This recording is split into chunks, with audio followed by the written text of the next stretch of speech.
Key programmatic thrusts under SSA for promoting girls' education, ensuring the availability of primary schools within 1 kilometer of the habitation of residence of children and upper primary schools within 3 kilometers of the habitation. అంటే ఏంటి అంటే పిల్లలకి చక్కగా దగ్గరగా 1 కిలోమీటర్లోనే కనీసం ఒక పాఠశాల అయినా సరే పిల్లలకి ఉందా లేదా అంటే 1 కిలోమీటర్ నడిచేంత దూరంలోనే వారికి బడి ఉందంటే పిల్లలు మానేయకుండా ఖచ్చితంగా వస్తారు, బడికి వస్తారు, నేర్చుకుంటారు, చదువుకుంటారు అనేటువంటి ఉద్దేశం అనమాట దగ్గరగా పెట్టడం. అట్లాగే అప్పర్ ప్రైమరీ స్కూల్స్ అంటే సెకండరీ స్కూల్ కూడా 6th నుండి 10th వరకు కూడా ఉందా లేదా అవన్నీ కూడా చూసుకునేటువంటి బాధ్యతను కలిగి ఉండడం అనమాట. సో వితిన్ 3 kilometers, అవైతే 3 kilometers, చిన్నోళ్ళు అయితే 1 kilometer వరకే నడవగలరు. కొంచెం పెద్దోళ్ళు అయ్యారు అంటే వారు ఒక 3 kilometers ఉన్నా 2 kilometers ఉన్నా వారు నడవగలరు కదా.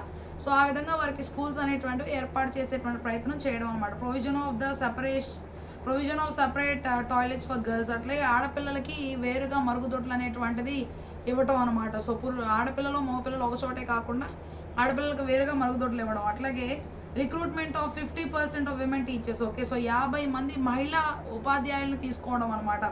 సో ఇవన్నీ కూడా చేస్తే ఖచ్చితంగా వాళ్ళు కూడా చదువుకోవడానికి అవకాశం ఉంటుంది ఆడపిల్లలు. Special training for main streaming out of school girls. Okay, so అట్లాగే మరి కొంచెం ఆరోగ్యం సరిగా లేనటువంటి వారు, అంగవైకల్యం కలిగి ఉన్నటువంటి వారు, అటువంటి వాళ్ళకు కూడా మంచి మంచి స్కూల్స్ అనేటువంటివి ఏర్పాటు చేయడం. Gender sensitive teaching learning materials including text books. Okay, so వారిని చాలా జాగ్రత్తగా వారికి బాధ కలగకుండా అర్థమయ్యేటువంటి విధంగా చెప్పేటువంటి కార్యక్రమాన్ని చేయటం, ఇవన్నీ కూడా అన్నమాట.